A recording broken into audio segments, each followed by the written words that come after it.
नमस्कार, आदाब। आप देख रहे हैं देश का सबसे भरोसेमंद न्यूज चैनल यूएस न्यूज। आइए नजर डालते हैं आज की बड़ी खबरों पर। गृह मंत्री अमित शाह के भोपाल दौरे पर देश के सभी राज्यों में कॉमन सिविल कोड लागू करने का संकेत देने के बाद से उत्तर प्रदेश में भी इसको लेकर माहौल बनने लगा है।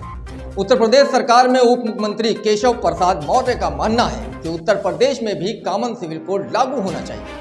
केशव प्रसाद मौर्य का मानना है कि सभी को समान नागरिक संहिता यानी कॉमन सिविल कोड की मांग करने के साथ ही इसका स्वागत भी करना चाहिए। उन्होंने कहा कि उत्तर प्रदेश सरकार भी इस दिशा में सोच रही है, हम इसके पक्ष में हैं और ये उत्तर प्रदेश और देश के लोगों के लिए आवश्यक है। उन्होंने कहा कि समान नागरिक संहिता भाजपा के मुख्य वादों में से एक है।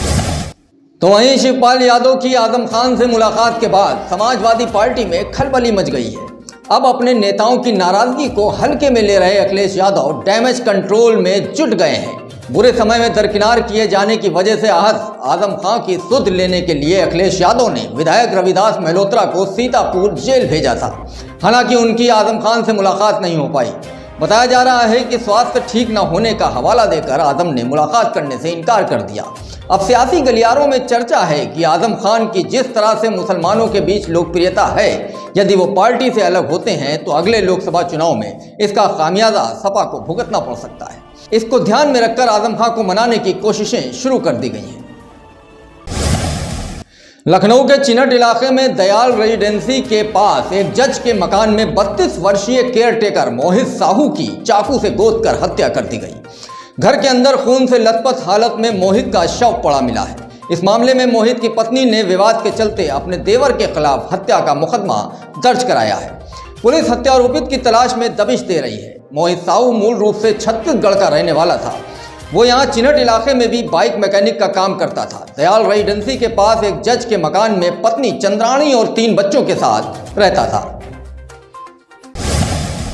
तो वहीं महिलाओं पर विवादित टिप्पणी करने के आरोप में गिरफ्तार हुए महंत बजरंग मुनि को कोर्ट से जमानत मिल गई है। जेल से रिहाई के बाद मीडिया कर्मियों से मुखातिब हुए बजरंग मुनि ने कहा कि उन्हें उनके बयान पर कोई पछतावा नहीं है। साथ ही उन्होंने ये भी कहा कि अपने धर्म और भगवा के लिए अगर उन्हें जेल जाना भी पड़े तो वो 100 बार इसके लिए तैयार है। हालांकि जब उनसे पूछा गया कि क्या उन्हें अपने दिए गए बयान पर पछतावा है, तो उन्होंने कहा कि उन्हें कोई पछतावा नहीं है, क्योंकि उन्होंने जो कुछ भी कहा है वो धर्म और हिंदू महिलाओं की रक्षा में कहा है। गौरतलब है कि महंत बजरंग मुनि महिलाओं पर अभद्र और विवादित टिप्पणी करने के आरोप में जेल गए थे, लेकिन वो अपनी विवादित टिप्पणी करने से बाज नहीं आ रहे हैं। उत्तर प्रदेश में कोरोना के मामले फिर से तेजी से बढ़ने लगे हैं। बढ़ते मामलों के बीच राज्य सरकार की तरफ से स्कूलों के लिए नई गाइडलाइन जारी कर दी गई है।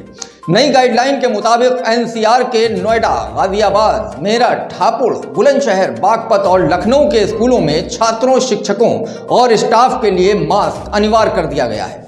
कोरोना के बढ़ते खतरों के मद्देनजर अब हैंड वॉश, हैंड सैनिटाइजर के बाद ही स्कूल में छात्रों और शिक्षकों को एंट्री दी जाएगी।